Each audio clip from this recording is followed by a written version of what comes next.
आज पूरा मुल्क चिंतित है क्योंकि डेमोक्रेसी खतरे में है।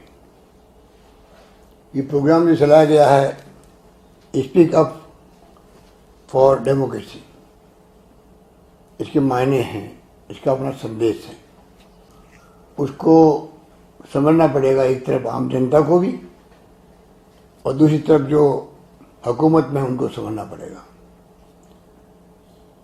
आज़ादी मिली हमें बहुत कीमत चुकानी पड़ी। महात्मा गांधी की रहनुमाई के अंदर त्याग, बलिदान, कुर्बानी हुई थी। जेलों बंद रहे थे पंडित नेहरू, 10-10 साल बंद रहे थे। सरदार पटेल, अबुल कलाम आजाद साहब, अम्बेडकर ने संविधान बनाया। उस कीमती आज़ादी की रक्षा की गई। आज़ादी के बाद में भी पाकिस्तान की तरह यहाँ पर बार बार सैनिकों का शासन नहीं हुआ था। यहाँ पर 70 साल तक सरकारें बदली। इंदिरा जी, राजीव जी, वाजपेयी जी, कई प्राइम मिनिस्टर आए, कई चले गए, परंतु लोकतंत्र को मजबूत किया सबने। आज जिस प्रकार का माहौल देश के अंदर है वो चिंताजनक है। किस प्रकार से सरकारें गिराई जा रही है। कर्नाटका की, महाराष्ट्र में क्या हुआ तमाशा सबको मालूम है। मध्य प्रदेश में क्या हुआ सबको मालूम है। और राजस्थान के अंदर जिस प्रकार से सरकार मांग रही है विधानसभा में जाने के लिए परमिशन राज्यपाल महोदय से, सत्ताधारी पार्टी हमेशा रिलेक्टेंट रहती है, विपक्ष मांग करता है, या हम मांग कर रहे हैं। अभी तक उसका जवाब नहीं आया है। मैं उम्मीद करता हूँ कि माननीय राज्यपाल बहुत ही पुराने राजनीतिज्ञ भी हैं, मिलनसार है, व्यवहार कुशल है और उनके पद की बहुत बड़ी गरिमा है, संवैधानिक पद है। वो जल्दी शीघ्र ही हमें आदेश देंगे, हम असेंबली बुलाएंगे। कोरोना के ऊपर वो खुद चिंतित थे राज्यपाल महोदय, उस पर चर्चा करेंगे। कल उनका स्टेट गवर्नमेंट को लेकर के जो उनका संदेश आया उससे हमें बहुत अच्छा लगा। राज्य सरकार ने जो कदम उठाए हैं कोरोना की लड़ाई को लेके, मैनेजमेंट किया, उसकी तारीफ की उन्होंने। पूरे देश में, दुनिया के अंदर उसकी तारीफ हो रही है। लॉकडाउन के कारण से जो आर्थिक स्थिति बर्बाद हो चुकी है उस पर चर्चा करेंगे असेंबली के अंदर। राजनीतिक चर्चाएं करेंगे, जो हाउस की राय होगी सबकी, पक्ष विपक्ष की, उसके आधार पर। आज वक्त है सबको, चाहे वो केंद्र सरकार हो, चाहे राज्य सरकार हो,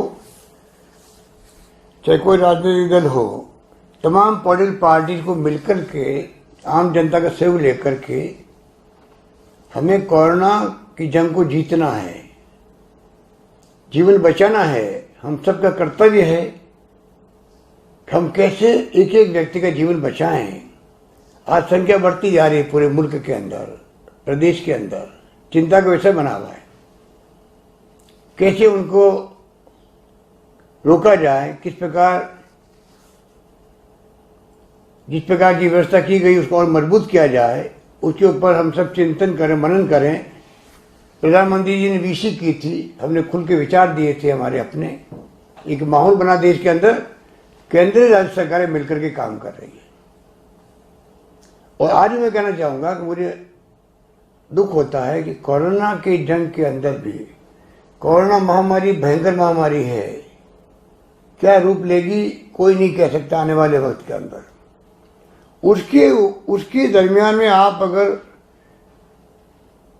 बजाय इसके कि सब मिलके इसका मुकाबला करें, पक्ष विपक्ष को साथ लें, सत्ता पक्ष जैसे मैंने लिया यहाँ पर, तमाम पॉलिटिकल पार्टियों को, तमाम धर्मगुरुओं को, तमाम एक्टिविस्ट को, तमाम डॉक्टर्स को साथ लेके चल रहा हूँ मैं। और मुझे कोई शिकायत नहीं है, ना पक्ष से ना विपक्ष से, सबने मिलकर के मुकाबला किया है।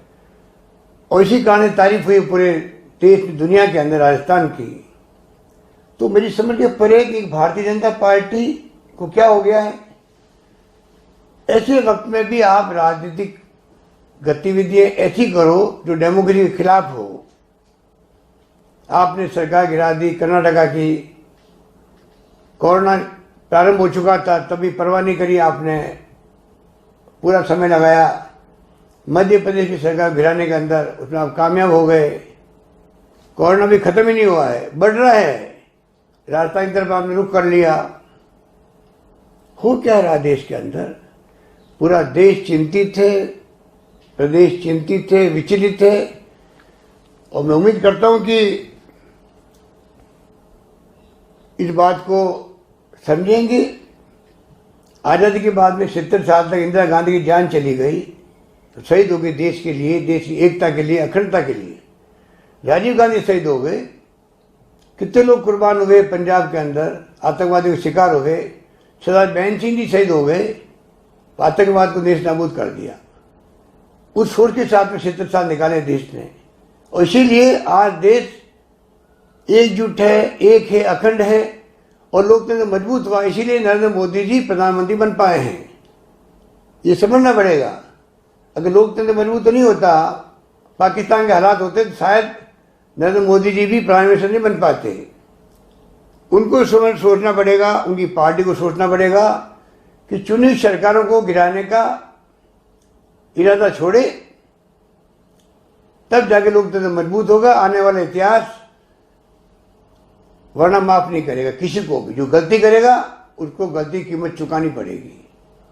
धन्यवाद। जय हिंद।